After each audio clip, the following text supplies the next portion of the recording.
Which brings us, of course, to your homework. I want you to get a very specific paper.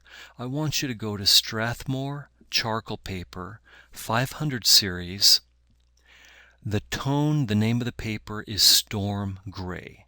The reason I want you to use that specific paper is because it has the specific value that lends itself to a halftone light. I want you, rather than going back to our ambient lighting from last week, I would like you to go back to the familiar direct light we've been working with. For your highlights, your brightest highlights, I'd like you to use the chalk, the Prismacolor New Pastel. You can experiment with white or ivory New Pastel.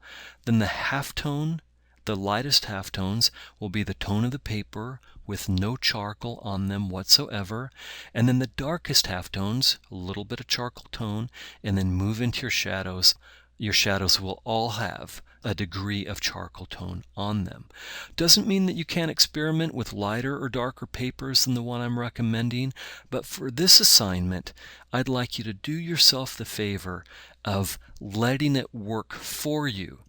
The good news is your halftones are already done. They're already built in right into the paper.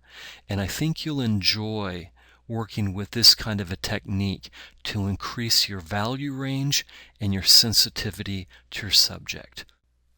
So to help you with that, I have not one, but 2 demonstrations worked out for you. So in part 2, coming up, I've got 2 demonstrations where I take you thoroughly through the process of working on the tone paper with the charcoal and the chalk. See you then.